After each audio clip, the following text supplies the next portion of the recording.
Michael. Welcome to Business Digest with Tish.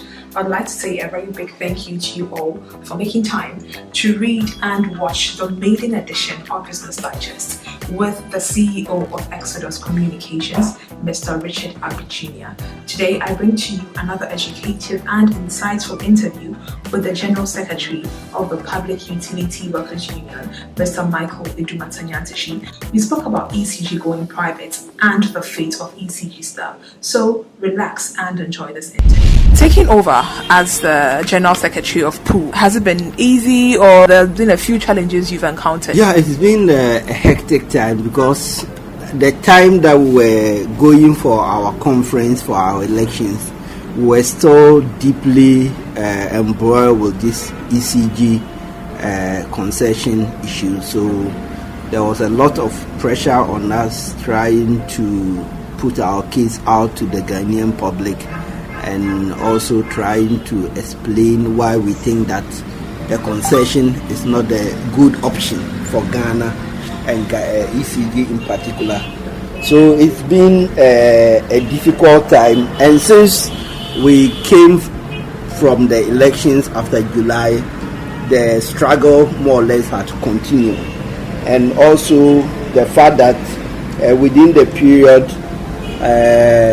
our two main organizations in terms of Ghana Water and then Electricity Company, both companies' collective agreement had expired as at the end of December 2016, and because of the transition, the delay in the setting up of the board had also put a lot of pressure. I know that PUWU has not been comfortable with the ECG compact and all that. Tell me, what exactly is PUWU's concern about the compact? In principle, PUWU is not against the compact.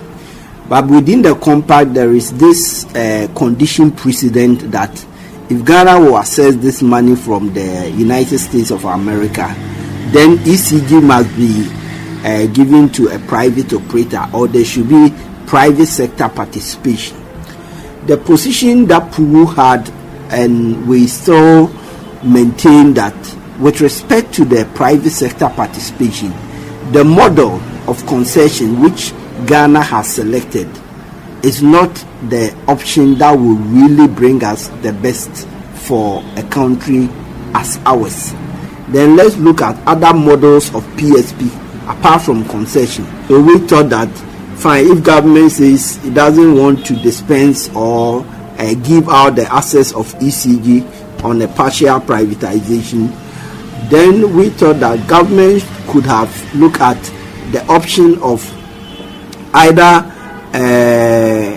a management contract arrangement, because we see that the problems facing ECG is basically one of managerial and political interference. Talking about labor issues, do you think staff of ECG are being handled properly in this situation? It will be better if ECG is kept in the picture in the form of a joint venture with the private operator, so that even if ECG management every management and authority is being devolved to the private operator, ECG will be there as a partner, holding the assets and the staff.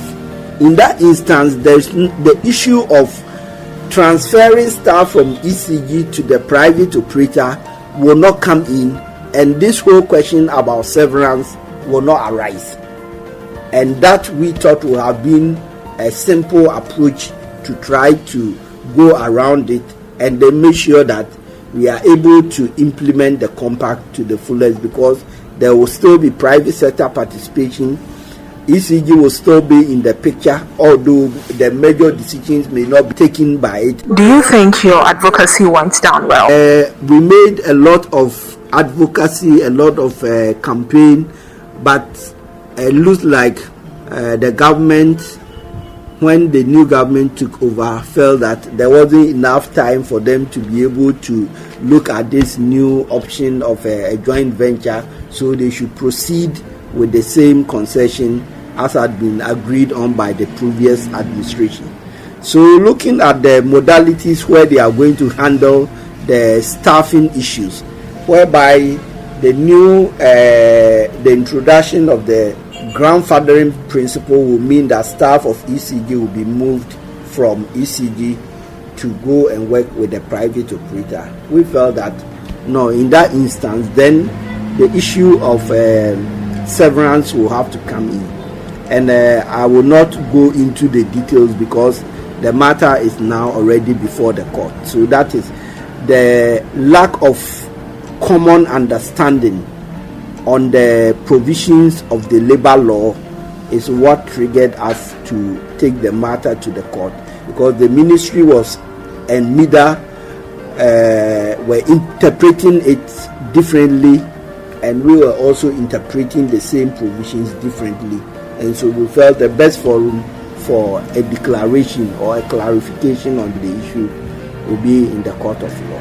Do you think the Eswell government and the current government both do not understand the real issues affecting ECG? This whole private sector participation, we strongly believe, although the previous government and to a large extent this government came to meet it already partially in force, so they cannot make a lot of claims.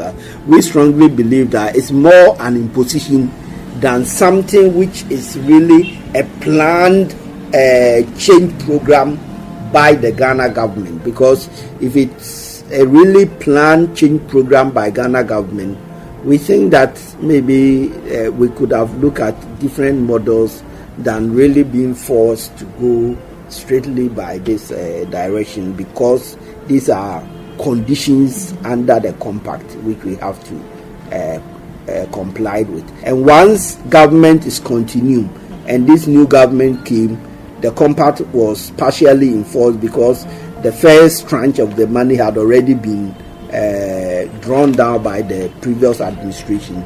It will not, we acknowledge that it won't be easy for the new government to just turn around and say that we are cancelling it. But we thought that the new government should have done some further negotiations, although there were 3 major changes which were introduced by the new government.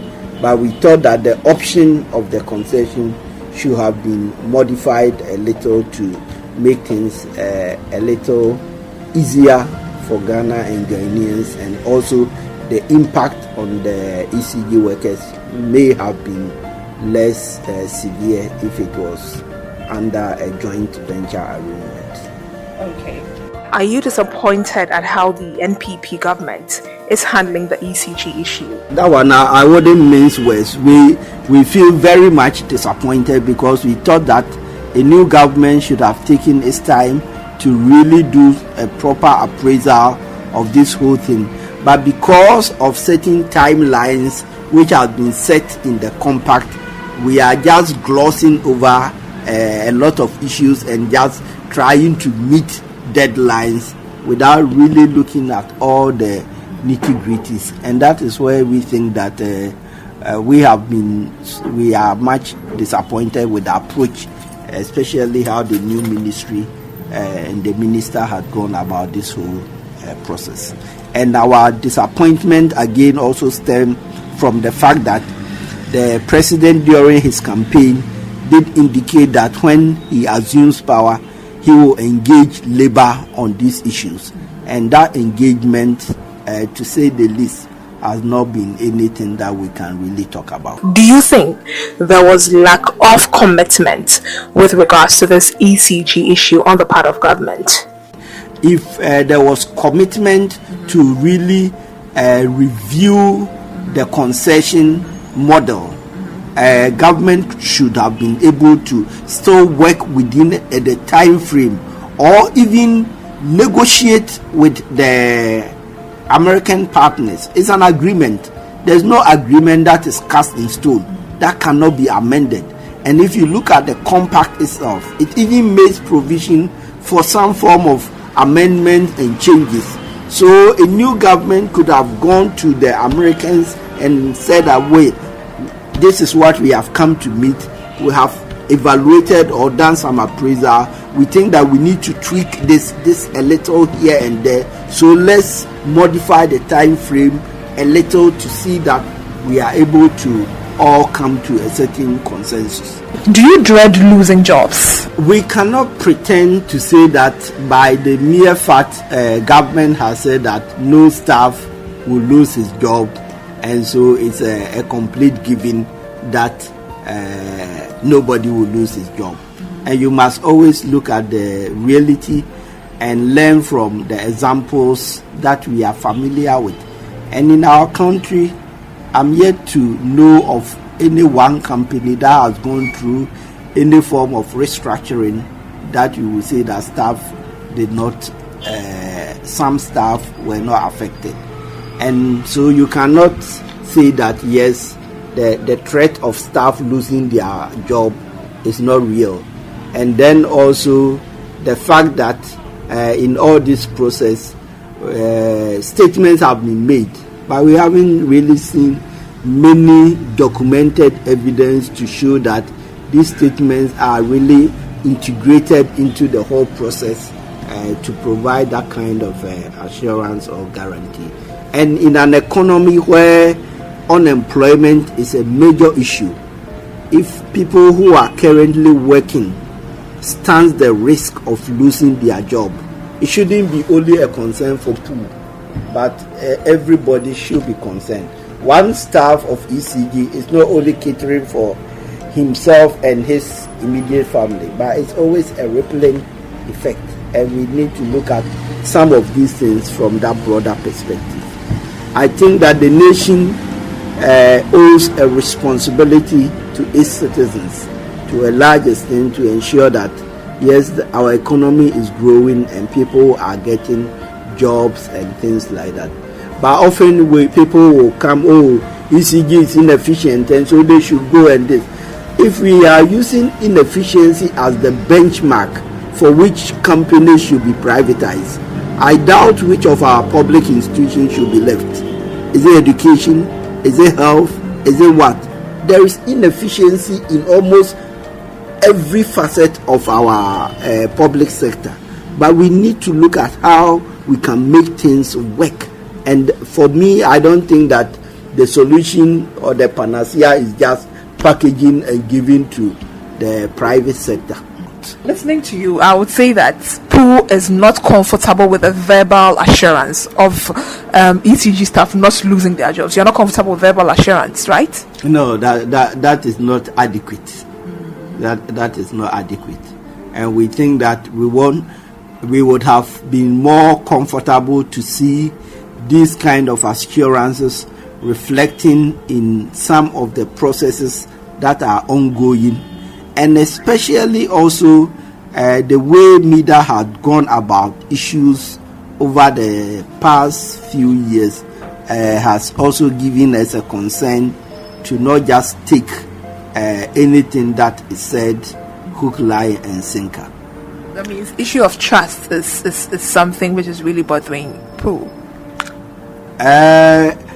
Yeah, I wouldn't rule it out, because you see, last year there was a committee at the Flagstaff House under the Chief of Staff's office, where we were discussing these issues and trying to see how certain concerns will be taken on board. Before we will come to any this thing, before we realize behind this committee, MIDA had gone ahead and issued the RFP to the selected bidders without we even knowing anything. And so if you do something like this and then you are still managing the process, we have asked questions as to the three things the president announced. How is it so far reflecting in any of the processes? And we are not getting answers that were very satisfactory. I think it always will create some doubt in the mind of the other party. What will stop Puwu from agitating and beating the drums? What would stop you? We are not agitating, we are not beating the drums. Now there's an issue of interpretation as to whether our members under this process are entitled to be paid redundancy pay. And we think there is a legal issue. And as a civilized group, we have taken the matter to the court of law for a determination. Do you think the involvement of Puwu in all this has been good enough? I think right from the word go, if the consultation had been much broader and deeper, and that especially if staff had not been taken for granted that, as for staff, it's management and key stakeholders that determine. If staff had been fully involved in the process, I believe that even at the conceptual stage, we could have made very significant contribution, which perhaps we may not have been where we are. What is your expectation from the court? What are your expectations from the court in terms of the final ruling? We are asking the court to grant us our reliefs as it's been captured in the writ that is filed before the court. There is nothing more than that. We want the court to make those declarations in our favor. That's our expectation. Since the matter is in court, I want to know, is either a win or a lose? How is Puwu going to take it if you should lose this case? But when you are going to court, and for me, where I sit and with my background, yes, everybody should believe in his or her case when you are going to court, but the ruling could be anyway. And you must, as a law-abiding citizen, when the ruling comes, you should be able to assess it, evaluate it. 2013, when the current president went to court on the election petition and the ruling was not in his favor, all he said was that, he's not happy with the ruling, but what has he accepted, and that is the rule of law. We may not be happy if it goes against us, but that doesn't mean that we are going to be displaying any lack of civility. What would you tell some workers of ECG who might be laid off? Well, for now, we don't know how it's going to play out. So we are always encouraging our members that let us work. Even if the private operator is coming tomorrow or the next day, between now and tomorrow, we need to work and we need to make sure that whatever is due us, we also get our fair share. So that's why the issues of conditions of service is also critical. If the private operator comes and he wants to lay some people off, and that is where we are talking about what the law of the land says should prevail. We don't want a situation where somebody will sit and then at his whims and caprices decide contrary to the laws of the land. No, we will not accept that. Wow, I hope you really enjoyed this interview with the General Secretary of Puwu. Please join me next week Thursday as I bring to you another edition of Business Digest with Tish. Just log on to www.kasapa.fm online or its Tish TV for more insightful discussions on business.